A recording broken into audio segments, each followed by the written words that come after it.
Today, I will present the core teachings of Buddhism that all of us must understand and realize.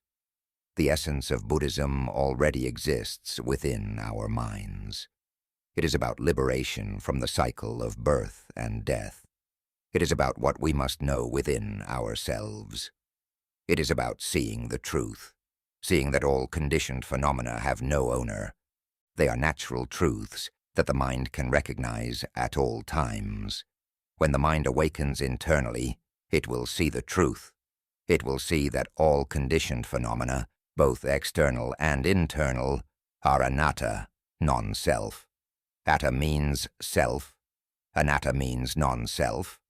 All conditioned phenomena, both external and internal, are anatta, without self, without essence. They are neither us nor ours. Nothing within them can be said to be self. This is why the Buddha taught that the five aggregates, form, feeling, perception, mental formations, and consciousness, are all anatta, without self. This is the essence of practice. Hold firmly to this single principle. When we truly see that nothing is us, there is nothing to cling to and nothing to give rise to rebirth. Do you understand? Practice the Dhamma to see that there is truly nothing that is us. The Buddha taught us to see that nothing, none of the five aggregates, is truly self. These aggregates are simply natural processes, functioning as they do on their own. Due to ignorance, avidya, we cling to them, grasping and mistaking them for self, which leads to attachment, delusion, and suffering. Therefore, the Buddha teaches us to awaken inwardly, to cultivate wisdom from within. Ignorance, the lack of true understanding, is what binds us. Thus, we must develop insight internally to see things as they truly are. Most people aren't truly mindful within. Instead, they let their awareness flow outward, always looking outside themselves. This constant outward focus is what we call sending the mind outside. But let me explain how to turn this around. It's simpler than you might think. Dhamma is straightforward and accessible. Remember, each of us, young or old, able-bodied or disabled, male or female, in any social role or status, wise or not, has the potential to see the mind's true nature. Why? Because the Dhamma is universal. It's about turning inward, realizing that we all have the innate capacity to observe and understand the mind as it really is. This wisdom is within everyone. We just need to recognize it. Because everyone has a mind, and this mind is influenced by ignorance, avidya, a lack of true understanding, we become deluded. This ignorance leads us to cling to conditioned thoughts and perceptions, creating a sense of self where there is none. As the mind flows into these mental formations, a concept of self takes shape, turning abstract thoughts into something we perceive as real. When our awareness flows outward, it attaches to these mental formations, which are simply thoughts and impressions. This inner voice of thoughts constantly speaks in our minds, and as we go along with it, we assign value to each experience. We start to see our mind as self, and the act of knowing as me. This leads to consciousness creating a sense of self, or me, or I. In truth, this self, me, or I is just another product of conditioned thoughts, arising and passing moment by moment. We tend to label our emotions, calling them happiness or suffering. We give meaning to mental images, identifying them as father, mother, animals, or people, assigning concepts to everything we see. We even attach importance to our own thoughts, labeling this inner voice as my thinking. In this way, we extend labels to everything we perceive, defining things as my body, my family, or my possessions. We label things as people, animals, home, car, land, wealth, and even the elements earth, water, air, and fire. We apply these labels to the entire world and universe, giving everything a name and identity through language and conventions. This act of using conventional language gives meaning to everything, creating the illusion of ownership and identity. Then we assign labels. This is wholesome, that is unwholesome. This is right, that is wrong. This is merit, that is sin. By assigning these values, dualities emerge, and dualistic conditioning takes place.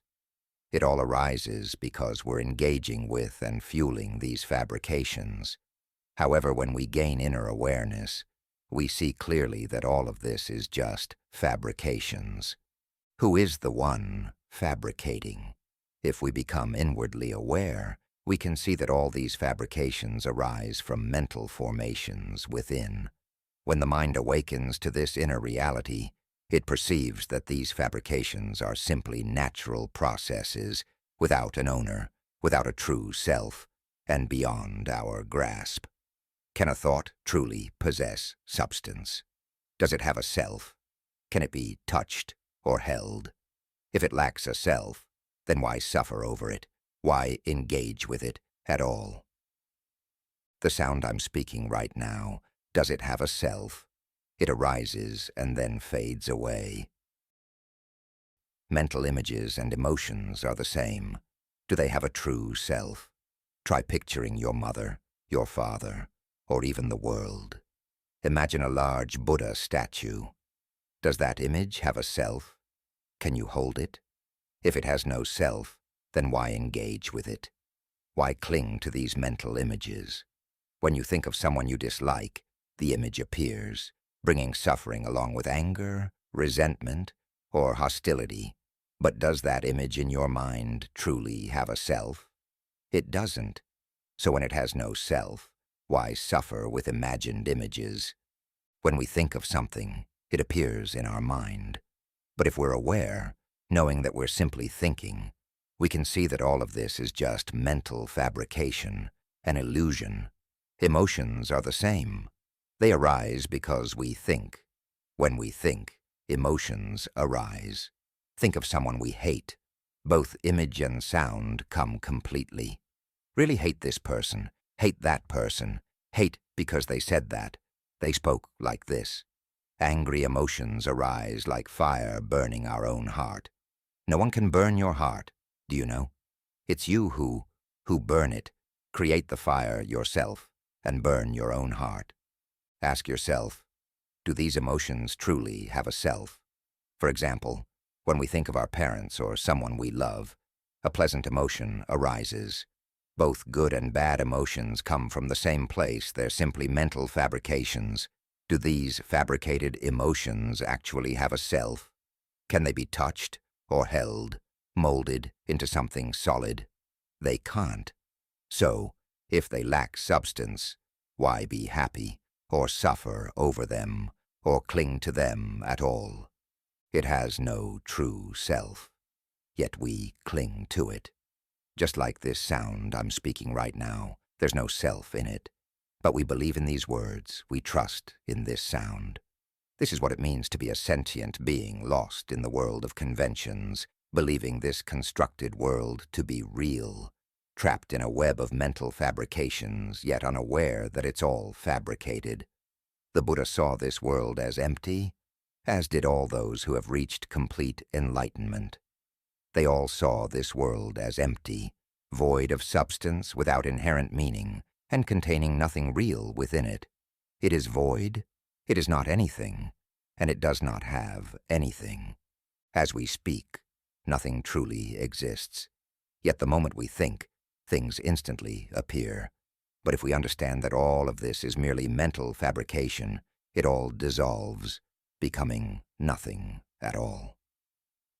We engage with these thoughts and fabrications so much that we even carry them into our dreams. We are dreaming even with our eyes open, living and moving in a world of illusion. Whether walking, meditating, or going about daily life, whatever we do, from waking until sleeping, we are constantly dreaming. living in a world of illusory dreams, in a world of thought formations, stuck in the world, deluded in the world. The Buddha taught that this world is empty. It contains nothing and is nothing in itself. Yet humans perceive it as if it were real and believe in their own existence as real human beings. They believe that yesterday or last night truly existed. They recall sleeping last night, dreaming of this or that, and flow along with these mental fabrications, clinging to memory and imagination, playing with perceptions and memories, and endlessly fabricating. Do you see that all of this arises in the present? It is happening now, in this very moment. If we become aware of our thoughts, imaginations, and fabrications as they occur right now, being mindful of this present moment, this is awareness. We will realize that these mental constructions happen in the present. We will also see how we have continuously flowed with them until we fully believe in these conventional labels. We believe that the sounds we hear, whether spoken in our minds or out loud, have substance. We believe we are exactly what we think, perceiving this as true and real, convinced that this is who we are. When we flow with these fabrications, all stories arise about us being human, born into this world, living for 20, 40, 60 years or more. We cling to the belief that we are truly human, carrying the weight of our life experiences. But when we see that all of this is just thought, and that these thoughts have no true self, as the Buddha taught, we can incline the mind to be aware of all phenomena as they arise. Incline the mind completely toward non-self, seeing that all of this has no self. All of this is merely nature that appears and dissolves when conditions end. It is nature without owner.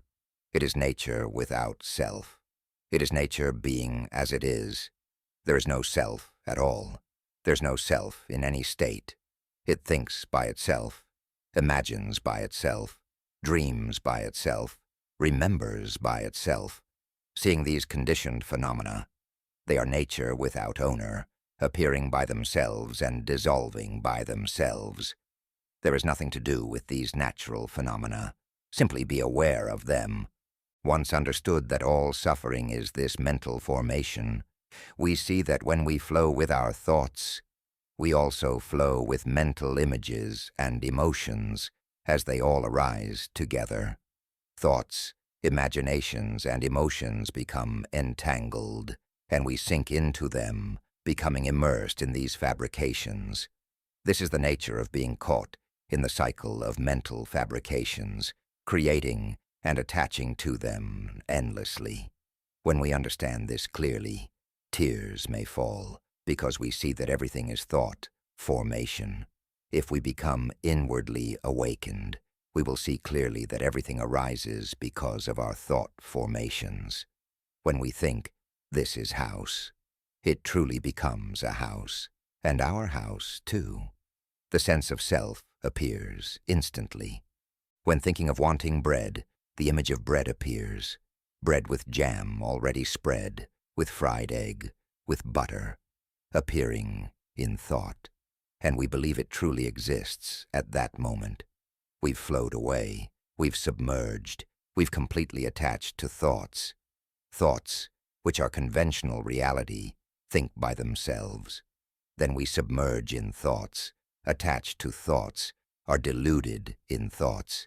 Then we suffer, weep, and cry with the thought formations that we all have created.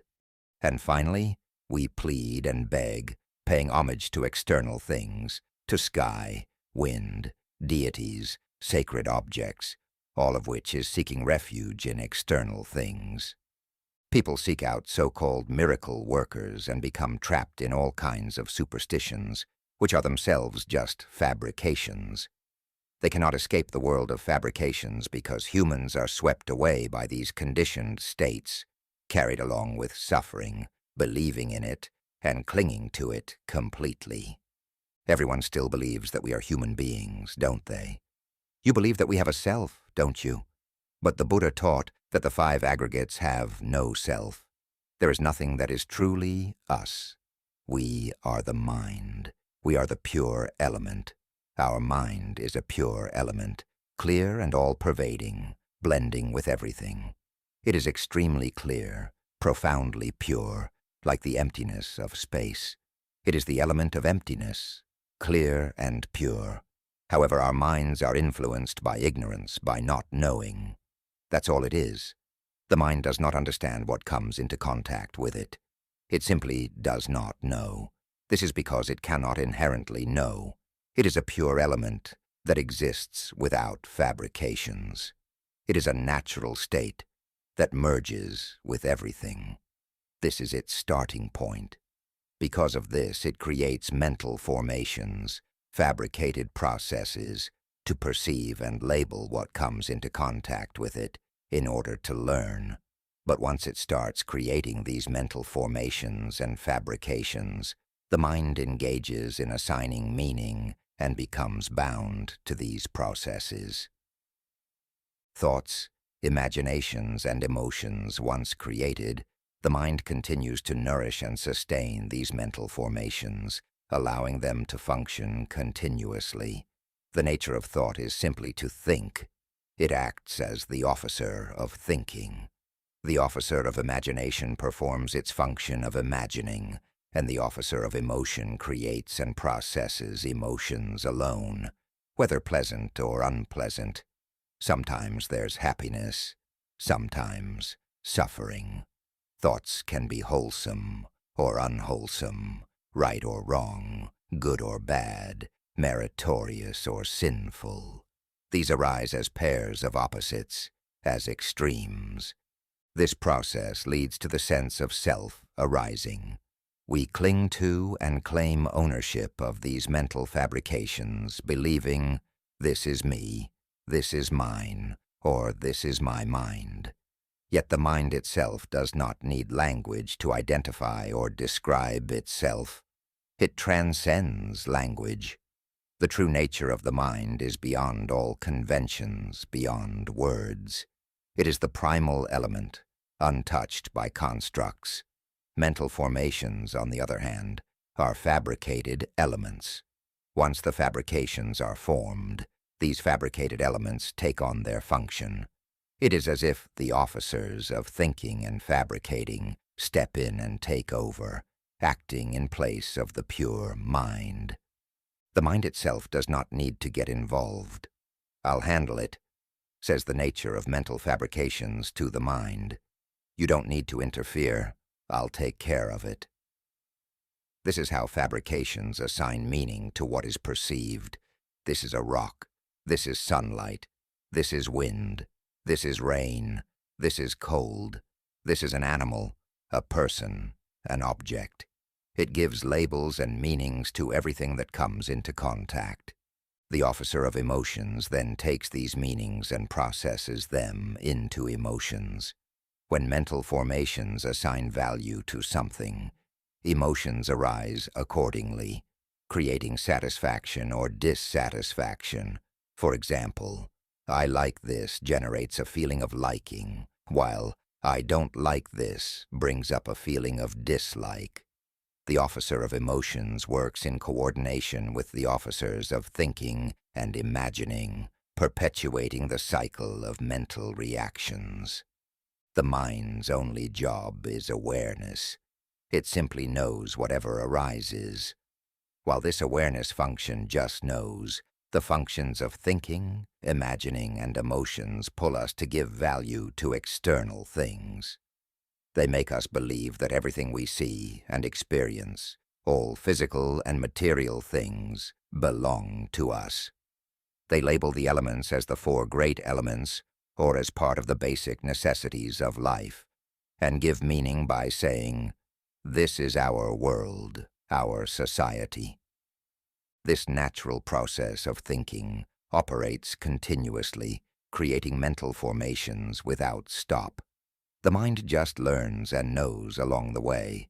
It cannot speak. It can only know and understand things superficially. The mind doesn't truly know who it really is. It doesn't even realize that it has created mental formations to fabricate and learn about things. It doesn't know why it created these formations or why it engages in this learning process. It just wanted to create mental formations to learn about everything. That's all. The mind itself doesn't know. It has this not knowing quality. Until one day, it encountered the greatest sage, the supreme teacher, the Buddha, after his enlightenment. He understood this nature and helped the mind know itself. The mind is pure consciousness. It doesn't need to rely on mental formations or create them, because these mental formations are just illusions. They aren't real. Don't believe in them. Instead, know things as they truly are. See the truth, and see mental formations for what they are. When mental formations create thoughts, mental images, or emotions, just be aware of them. When you awaken to see these fabrications, you'll realize they are non-self, anatta, have no real essence, are not you, are not the mind. Don't get attached to them. The Buddha taught us to go against the stream by awakening to what's within, to be aware internally and understand these fabrications. Because ignorance, not knowing, is the cause of suffering. We must awaken to this truth. This is the cycle of suffering where all beings endlessly cycle through birth and death. Being born in good realms means playing with pleasant emotions, while being born in bad realms means playing with painful emotions. We're caught up playing with these pleasant and painful mental formations, sinking deeper because we believe they're real. We firmly believe we are truly human beings. We give value to these abstract concepts: happiness, suffering, good, bad, wholesome, unwholesome, treating them as if they have real substance. We believe they have a self and that we must seek happiness because there's a real self. We believe suffering has a real self, too. We truly believe all of this, and so we struggle to seek out all material things in this world to find what we call money. By convention, we treat money as the supreme thing. Everyone practically worships money already, because we believe that having money brings happiness, right? Everyone in this world seeks money, thinking money is their refuge, their only goal. 99% of people in this world seek money because we believe this is our refuge, our highest goal. If we have money, we won't suffer at all, right? But little do we know. What we don't realize is that we have been playing with suffering from the very beginning. Everything we create and fabricate is, in fact, suffering. This is because it is impermanent, subject to change, and cannot be sustained as it is. Constant fabrication leads to living in a world of suffering, known as a dukkha sakha, the truth of suffering. Why? Because we do not recognize that this is suffering. We are all caught in this cycle of existence because of ignorance, avidya. This ignorance is the cause of suffering that constantly dominates us. Therefore, the Buddha emphasized guiding us to go against the stream and awaken to what's within. When we're awake internally, we'll see the fabricated thoughts, and ignorance dissolves through the power of the awakened mind. Not knowing becomes knowing. When we see these fabrications, we understand that all fabrications, past, future, and everything we create in this world, arise from inner ripples. The voice speaking inside is a ripple. These feelings that arise with meaning come from these ripples of mental fabrication. When we become awakened and see these inner ripples of mental fabrication, thoughts and emotions that arise as conditions with meaning, and when we see these conditions arising in the present moment, we don't get swept away by them. We see them and let them pass. As soon as they appear, they dissolve. We'll see this more and more frequently.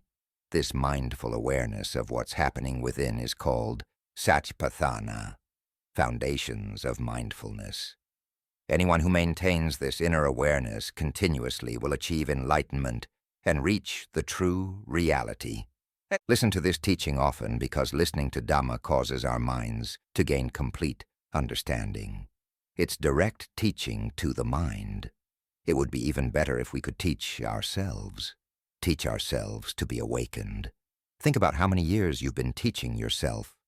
What are the results? Have you truly realized the Dhamma yet? Are you still doubtful, unable to grasp the core principles? Mixing up different principles, arguing about what's right and wrong, what gives more or less merit, what's wholesome or unwholesome. Still playing with conventions, not understanding that this is the world of suffering. Still stuck in the world of suffering, playing with suffering. All the knowledge and understanding we've accumulated so far, we're just playing with mental formations and suffering. To truly understand Dharma, Buddhist teachings, one must be like an empty glass, free from preconceptions. You can't compare it to any other principles, or else you'll remain stuck in suffering. Right now, everyone is carrying the burden of their mental formations and engaging with them. I need to teach you to see and let go of your old mental formations first, the old knowledge and perceptions that you've memorized and believed to be correct. If these old understandings were truly correct, you would have already seen the mind in its natural state long ago. Another thing, we've held on to teachers and external refuges long enough. The true refuge exists within the mind of each of you. Remember this well. Refuge is not found externally, but internally. Dharma is not found outside, but inside. Don't seek Dharma externally. Don't look for the essence of Dharma outside. Don't search for the present moment externally, because the present moment is right here within. The moment of awareness right now. This is the present moment. The present moment is not found by staying at temples. It's not found by going into forests or mountains, walking or sitting. The present moment is not in postures. It's not in wearing any particular colored cloths or robes. The present moment is right here, all the time. It's simply about whether you can be aware of it. Know that right now you are aware like this. Whatever thoughts arise, be aware of them. If you can see the thoughts speaking in your mind, the voice inside, yes, that's it. Because these mental formations, these thoughts that are happening, they assign value to everything. When you can see this completely, prepare for tears to flow. After that, awareness will continue on its own. It will become great mindfulness, great wisdom. It will stay focused within. It will see thoughts, observe them and let them pass. Observe and let pass. It will keep seeing until it detaches from assigning values, until it becomes familiar with being awake and aware. Before, it was familiar with flowing into thoughts, thinking constantly, living in a world of mental formations continuously until it became automatic. When you frequently maintain inner awareness, seeing thoughts, knowing them and letting them go, seeing thoughts, knowing them and letting them go, from waking until sleeping, you begin to become familiar with being inwardly aware. You start getting used to seeing thoughts. As you listen to these Dharma teachings, understanding deepens gradually. You'll come to feel that you see thoughts constantly, yet thoughts have no location, no self. This becomes wise reflection, inclining toward nonself, anatta. Write on paper and post it at home. These 5 aggregates, which is form or physical body, sensation or feelings, perception or recognition, mental formations is thoughts and intentions, and last one is the consciousness or awareness. They are anatta, without self, not me. Nothing is truly me. Write it and post it up. Stay inwardly aware. Just maintain inner knowing. Simply know and then let go. Anyone who still flows along with thoughts and emotions, still flows as before, still plays with thoughts, their mind will endlessly cycle in samsara because it's all ignorance. But if you maintain inner awareness, seeing mental formations, then ignorance and not knowing dissolves away. It disappears. Where could ignorance exist? There is only knowing, seeing thoughts, seeing and letting go. This is the characteristic of a mind that maintains inner awareness. It sees that thoughts themselves create everything, and then it's no longer foolish enough to cling.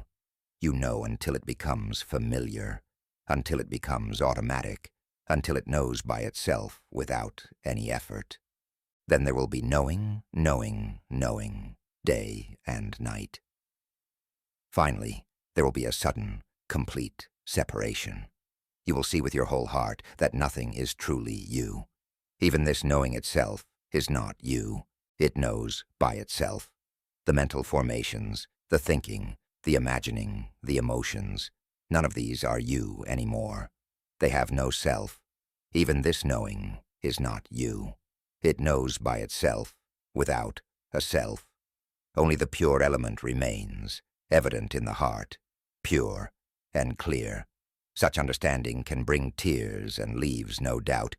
Doubt is completely and permanently eradicated, and there is nothing left to do. This is called the task is done. There is no need to maintain the mind or any state. You know with certainty that this mind is 100% unborn, fully evident in your heart at all times, from waking to sleeping. You constantly see that the mind is unborn. This is how it is. This is completion. But for those who haven't reached completion, there will be doubt. Remember this well. If there is still a question of what happens next, they will still have such doubts, not yet free from doubt. It means the realization is not yet complete. To reach full understanding, all doubt must be eradicated. Grasp this clearly. There is nothing to maintain or preserve. What is there to preserve when nothing is truly us? Who is hearing this sound right now? When the mind sees its own nature, where is the sense of self? Let the mind answer. There's no need to think, no need to involve thought at all. This has nothing to do with thinking. Let the mind answer for itself. When it responds, it is over. Let the mind accept this truth on its own. We study and practice Dharma to teach the mind, to let the mind know and see the truth that everything is anatta, without self. When the mind accepts this truth, it's complete. Therefore, everyone must absolutely not cling to external refuges. Teachers are merely pointing out the way, nothing more. You cannot cling to them. The moment you cling, there is immediate birth.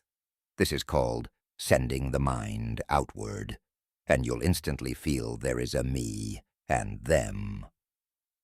Teachers are just guides, pointing for us to go against the stream and return to inner awareness. If we wish to be free from suffering, we absolutely can be, without doubt, 100% certain, never to be born again. Imagine if all of us only spoke about awakening within, reminding each other not to get carried away by thoughts. We teach one another. We teach our children and grandchildren. Teachers teach their students. Mentors guide their disciples. And we share this understanding with those in need, the elderly, and the wider world. We spread this message through social media, through news outlets, making it a way of life. It would create families rooted in awareness, schools centered on awakening, a society dedicated to mindfulness, and even a nation built on the principle of inner awareness, encouraging everyone to recognize their thoughts and be aware within. Everything arises because of thinking. Try looking at your own body, like your legs. Do they tell you that they are your legs? Only thought assigns value, saying, "This is called a leg." that which is called a knee, this that's called a thumb, index finger, middle finger. This is left hand, right leg, left leg. It's all just words speaking. But the leg itself never says whether it's left or right, or what it is at all. This voice tells us that today is Saturday, March 30th. Look around at nature. Does it really tell us that today is March 30th? But because of our thoughts and the concepts we've created and cling to, we're stuck in these concepts and sounds. We play with these sounds and mental formations, which means we're playing with suffering. We're stuck in suffering and don't know how to escape it. If we don't truly understand suffering, how can we ever be free from it? Right? That's why the Buddha taught everyone to understand suffering. Suffering should be observed and known. That's all. There's no need to do anything else with the state of suffering. Just know it. The Dharma principle is this simple. When we teach each other like this and talk to each other, do you see thoughts constantly? They answer that they see them constantly. And when you see them constantly, things will change. When each person sees their thoughts and sees the dangers of thinking, they'll realize, oh, I was really foolish. They'll criticize themselves. Before, they didn't know they were playing with thoughts. Now they know. The thoughts are gone. It's because of our thinking that we suffer and become troubled. We play with thoughts, mental images, and emotions. We'll see that we were very foolish. This is ignorance, not knowing. It's like being deceived. We are deceived by ourselves, believing we are human beings.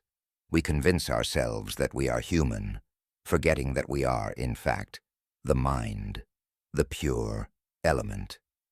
But instead, we believe we have a self and are human. When we awaken within and see that all of this arises from mental fabrications, we understand that the mind flows along with mental formations. This is why we remain caught in the cycle of existence, samsara, unable to escape. When our mind leaves this body and the body reaches the end of its lifespan, isn't that true? Once the body dies, the mind drifts to find a new vessel. When that body reaches the end of its lifespan, the mind continues to drift, finding another vessel, repeating this cycle endlessly. This happens because of avidya, ignorance, because the mind itself lacks the knowledge of wisdom. Thus it needs to seek vessels of varying forms, based on what it clings to. When the mind finds a vessel in the form of a human body, the most excellent vessel, it is fortunate. It is an incredible opportunity when one is born as a human and can hear the Dhamma of the Buddha.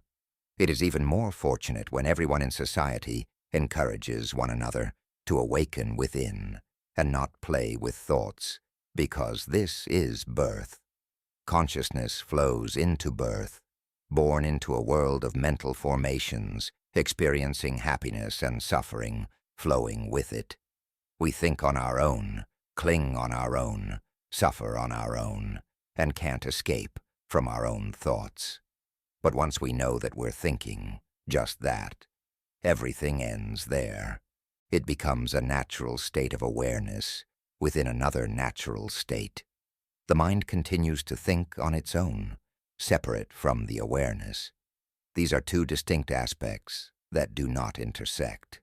Before, we thought they were the same, fused together. It's like they were stuck together.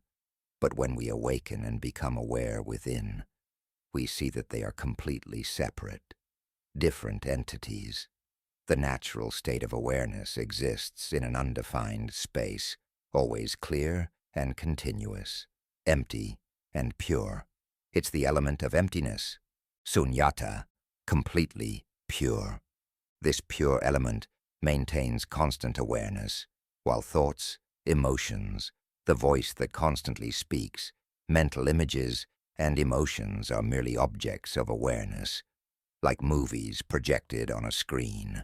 The movies playing on the screen go on with their own story.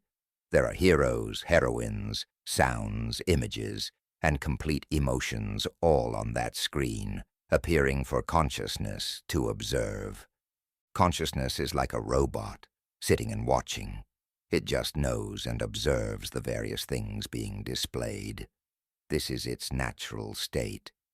Where is there any self in this? Think of it this way. We are truly a pure element that has no form, no characteristics at all. It doesn't come or go, isn't dark or bright. The one observing is just like a robot, while the stories projected on the screen continue to play out their role independently. This is how we come to understand, maintaining this inner awareness, teaching each other in society. Eventually, each person comes to share their experience. Wow, it's amazing. I see thoughts constantly, whether walking, lying down, or sitting. Wow, I see them all the time. These thoughts are dangerous. Before, I float along with them because I didn't know. They are always there, influencing us, making us feel happy or miserable. They can even push us to the point of harming ourselves or others. Thoughts can lead us to engage in nightlife, gamble, or commit acts of infidelity. It is all thoughts and emotions that drag us along. When we see the dangers of these mental fabrications and the suffering they create, we come to understand their true nature. Once we see this, there is only awareness left. It doesn't cling or engage with them. Ask your own heart, who is aware? When the heart questions itself, a sudden realization arises, a profound insight that breaks through. Hey, even this awareness is not me. Tears fall, overwhelmed by the realization. It's like being a bird released from its cage, able to fly everywhere freely, a complete freedom where nothing remains. Nothing is self anymore. No need to be cautious about anything because there's nothing there at all that has any self-identity. We don't have never had, a self. This truth becomes fully apparent in our hearts. Everything becomes clear, light, and completely free. Stay inwardly aware, everyone. Keep being aware. Stay relaxed with it. Listen to Dharma recordings often. People will start talking about inner awareness. Those who haven't yet grasped the principle should listen to recordings frequently to gain understanding. When this understanding takes root in the mind, and the mind fully accepts it, it will awaken on its own. It will see that thoughts themselves are what create every story, every fabrication that makes us believe we are human beings, that we are men or women. All of it stems from thought. Imagine a world where everyone teaches and shares this insight with each other. Parents teaching their children, teachers guiding their students, elders teaching the younger ones. Society would be filled with conversations about awakening, and even social media would be abuzz with discussions of inner awareness and awakening. When we share stories of our state of awakening with one another, everyone becomes focused on being aware within. The mind does not project outward, it does not criticize others, and it does not engage in gossip or conflict. Isn't that wonderful? When everyone communicates and teaches in this way, it is called giving Dhamma, the highest gift of all.